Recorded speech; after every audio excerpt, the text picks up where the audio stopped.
Hello everyone, welcome to Appy Plus Academy for Civil Services. This is a special video where I'll be discussing the recently approved National Recruitment Agency and the Common Eligibility Test. So these are the important topic that has been there in the news. So let's get started. So I'll be covering the entire dimension of this topic. So these are the 6 important dimensions that would be covered in this topic, right? So let's get started. So आपको पता होगा कल prime minister ने approve किया है for the creation of national recruitment agency. So NRA कहते हैं इसको. NRA would be conducting the preliminary examination for the recruitment of the central government services, right. इसके लिए एक कॉमन एलिजिबिलिटी टेस्ट बनाई जाएगी जिसको सीईटी कहेंगे, सेट कहेंगे. दैट विल रिप्लेस जो मल्टीपल एग्जामिनेशन होती है सेंट्रल गवर्नमेंट जॉब्स के लिए, ग्रुप बी और ग्रुप सी के लिए, उसको ये रिप्लेस करेगी, right. And the national recruitment agency was proposed by the government in the जो इसकी जो प्रपोजमेंट की गई थी जो एनआरए के बारे में, वो यूनियन गवर्नमेंट जो बजट हुई थी पेश, उस टाइम पे इसके बारे में बता दिया गया था कि there would be a national recruitment agency. But because of the कोविड-19 हुआ क्या, सरकार ने इस पर डिले किया, रोड मैप बनाई and now it has been approved by the prime minister, right. जो यूनियन कैबिनेट चेयर की गई थी प्राइम मिनिस्टर के द्वारा, उन्होंने नेशनल रिक्रूटमेंट एजेंसी को अप्रूव कर दिया है, राइट. बात करें नेशनल रिक्रूटमेंट एजेंसी है क्या, तो एक ही जो रजिस्टर्ड होगी, this is the agency that would be under the society registered under the society registration act, right. तो ये इसकी रजिस्ट्रेशन जो है सोसाइटी रजिस्ट्रेशन एक्ट के अंदर होगी and this would be headed by the rank of secretary of the government of India. एक secretary level के जो ऑफिसर होंगे वो इसके चेयरमैन होंगे. तो it would be headed by the chairman who is the rank of secretary in the government of India, right. तो ये दो बातें हैं. उसके अलावा there would be representation from the Ministry of Railway, Ministry of Finance, Department of Financial Services, और जो SSC, RRB और आईबीपीएस के जो मेंबर्स होंगे उन सारे लोगों की रिप्रेजेंटेशन होगी नेशनल रिक्रूटमेंट एजेंसी में, right. So it would be a holistic body जहाँ पे सारे लोगों का प्रतिनिधित्व होगा, रिप्रेजेंटेशन होगा. Now talking about the common entrance test, CET है क्या, किस तरह से ये चीज़ें एग्जीक्यूट की जाएगी, किन किन एग्जाम्स के लिए इनको लिया जाएगा. तो पहले अगर बात करें तो पूरा जो एम है that is to replace the multi level examination that is conducted by the different recruitment agency in India, right. तो जो अलग अलग तरह के जो रिक्रूटमेंट एजेंसी हैं उनको बेसिकली ध्यान में रखते हुए उनको रिप्लेस करने के लिए, उनको एक करने के लिए ये बनाई गई है, right. So this there would be a single entrance examination for all non gazetted post. तो नॉन गेजेटेड का मतलब है ग्रुप बी और ग्रुप सी के लिए, राइट. तो डिपार्टमेंट ऑफ पर्सनल के मुताबिक अगर एक डेटा देखें तो उनके मुताबिक average 2.5 crore to 3 crore aspirants ऐसे हैं जो कि 1.25 लाख वैकेंसीज जो है सेंट्रल गवर्नमेंट में उसके लिए अप्लाई करते हैं every year. So this is the official data which is from the department of personnel and training, right. ना कुछ सेलिएंट फीचर्स की बात करें, जो सीईटी है, कॉमन एलिजिबिलिटी टेस्ट जो होगी वो किस तरह से होगी, क्या क्या उसके कुछ इंपॉर्टेंट सेलिएंट फीचर्स होंगे.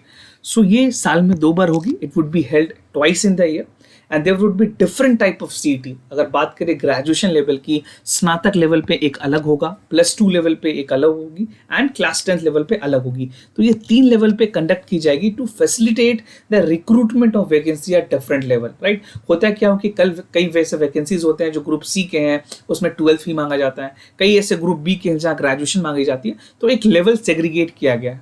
उसके अलावा जो सीईटी होगी that would be conducted in 12 Indian main languages हैं उसमें ये कंडक्ट की जाएगी, जो कि हमारे कॉन्स्टिट्यूशन की 8th शेड्यूल में ऑलरेडी मेंशन है. तो ये 12th लैंग्वेज में होगी. ऐसा नहीं है कि सिर्फ हिंदी और इंग्लिश में होगी जो कि पहले हुआ करती थी, तो काफ़ी स्टूडेंट्स को प्रॉब्लम भी होती थी. तो अब एक है कि इंडियन लैंग्वेज में 12 इंडियन लैंग्वेजेस कवर्ड किए जाएंगे.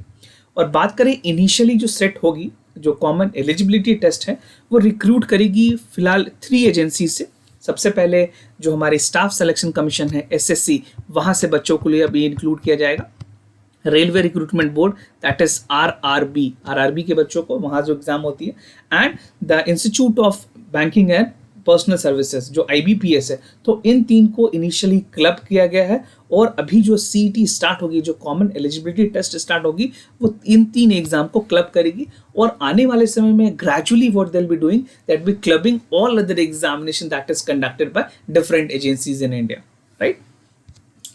नाउ बात करें जो सेट है उसकी जो स्कोर्स है, क्योंकि जो आप इसके एग्जाम दोगे उसके स्कोर मिलेंगे आपको, तो how long the score would be valid, right. तो जो सेट के स्कोर हैं, so candidate would be valid, जो स्कोर अपने सिक्योर किया है that would be valid for 3 years. So this period is very important, 3 साल के लिए वो वैलिड होगी from the date of the declaration of result. उसके बाद अगर बात करिए जो स्कोर है that is deemed to be the current score of the candidate, right. जो भी आप मार्क्स सिक्योर करोगे, जो वैलिड स्कोर होगी वो करंट स्कोर काउंट की जाएगी। और ऐसा नहीं है कि आपको रिस्ट्रिक्शन होगी नंबर ऑफ अटेम्प्ट्स देने पे, बच्चे जितना अटेम्प्ट्स नंबर देना चाहें, जितने नंबर ऑफ अटेम्प्ट्स देना चाहें वो सीईटी में अपीयर कर सकते हैं, और जो अपर लिमिट उनकी जो स्कोरिंग होगी उसको बाद में वो इंप्रूव भी कर पाएंगे, राइट। तो it can be carry forwarded. Upper age limit की अगर बात करें, जो अपर एज लिमिट है उसको उसमें कैपिंग भी रखी गई है। जो एसटी, एससी, ओबीसी के जो स्टूडेंट होंगे, कैटेगरीज के जो स्टूडेंट होंगे, उसको as per the extant policy of government of India उनको रिलैक्सेशन भी दी जाएगी अपर एज लिमिट में, right. So this is all about the score and the validity that would be secure by the common eligibility test.